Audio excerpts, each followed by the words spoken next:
American Morning, the most news in the morning, period. Weekdays 6 Eastern. In time now for an American Morning exclusive. U2 frontman Bono was one of the most recognizable faces at the United Nations General Assembly this week.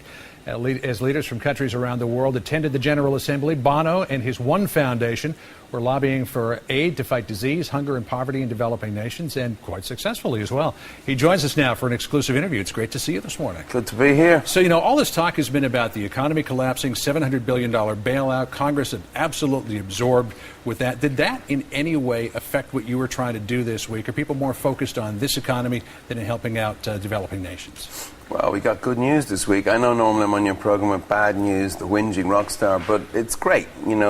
There's a disease, malaria, and it's 3,000 African kids die every day of a mosquito bite. Sounds mad, but it's true. And people have committed, and it looks like the funds are on the table so that disease will be no more by 2015. So that makes people like me punch the air, and everyone who wears one T-shirt, and all our white band campaigners and college campuses all over the country. It was a great day for them yesterday, so we're celebrating that. I know it's extraordinary that while you're having this meltdown on the markets, that there's, that people can even concentrate on this stuff, but I'm really grateful that they did. And we had both candidates make, very powerful statements about the necessity for, non-military tools, for instance, in foreign policy, and that this is an America that both candidates want to show to the rest of the world, the greatness of America. So you're hearing what you want to hear from these candidates? Yeah, and you couldn't imagine a few years ago that you would have candidates so close to election talking about this stuff, so yeah. You were talking to Christine Romans outside the studio, who just did that piece for us a few minutes ago on what else could you do with $700 billion? What could you do with $700 billion? We wouldn't be asking for that kind of money. I mean, look, these are serious matters. People have lost their jobs, but I think the bill for the whole world, so America would be like about a third of it. For $25 billion, you could absolutely change the world. You could put kids in school, most kids in school. You could eradicate diseases like malaria, as we're saying. We could change the water supplies. But what's important is, is that people who want to change the world and want to see their country, they see it as a patriotic act to show the world the innovation of America, technology of America, pharmacology of America. For $25 billion, you could put every kid who's out of school in the world into school? Yeah.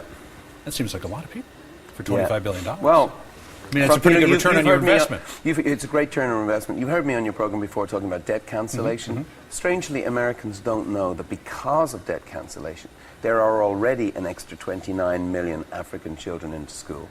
That's incredible. And because people got out on the streets on the Red campaign and stuff like that, there's now, I think, 2.5 million Africans on AIDS drugs, which are expensive. So your country's... it's turning for me in the right direction on these issues. So you're hearing some of what you want to hear, particularly on the malaria issue. Yeah. But the European Union had promised to increase aid by $50 billion between 2005 and 2010. It looks like they're going to fall $40 billion short. They are, but they're still ahead of America. That's the bad news. You don't want to get me into the ring. Oh, yeah, absolutely. Come on, that's why you're here. We've had meetings with Sarkozy this week, as well as, talking with McCain and Palin, and as well as always talking with the Obama campaign. We do keep up the pressure on the Europeans, but the Europeans are way ahead of America on these aid. So just to put it in context, but you're right, they're not coming through on all of it, and we will torture them too. That's our job. You talk a lot about these United Nations Millennium Development Goals. Yeah. Let me just go over a couple of those. It was supposed to cut global poverty in half by the year 2015, allow universal access to HIV/AIDS treatment by 2010, begin to reverse the incidence of malaria by 2015. How far along that road are we? The Millennium Development Goals are in a bit of trouble, and it is astonishing to me. And whose fault is that?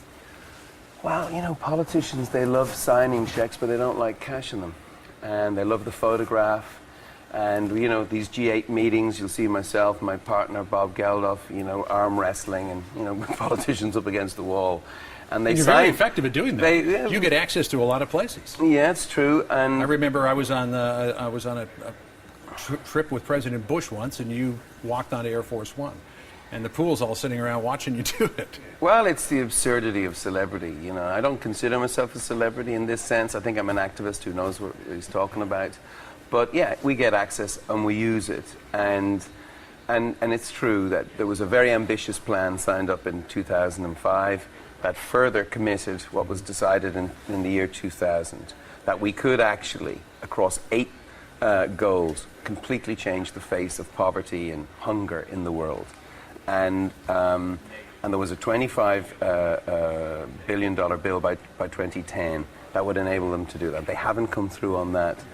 And on another day, I'll tell you why. But today, I'm punching the air because malaria will be no more by 2015. And it's Americans, people from the private sector, Peter Chernin, there, you know, Ray Chambers, all kinds of people, Bill Gates.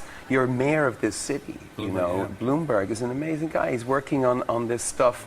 I just want Americans to know that side of their country because I'm a fan of America. And again, that you would have candidates, you know, like John McCain taking time out this week to talk to us, Barack Obama before. This is fantastic. I was reading your blog on financialtimes.com. Yeah, I'm a reporter as well as you now. You've been writing all week, doing a great job, too. You mentioned in one of your pieces that you've been writing some lyrics, and I'm wondering where the lyrics are going. The lyrics? Yeah. Statistics don't rhyme. You know, songwriting comes from such a different part of my brain and such a different part of just who I am. I mean, are you writing about all of this? No, it's strange. It's a very strange. I used to work in a garage when I was a kid, you know, pumping gas. And I used to dream when I was pumping the gas about getting to rehearsals on a Saturday, you know, so I could be with my band and write songs. The work that I'm doing now, as we say, we're working like a dog, living like a Shih Tzu. You know? we're spoiled people, we travel well and all this, but we work on these issues, because you're working for the world's poor, we work like dogs.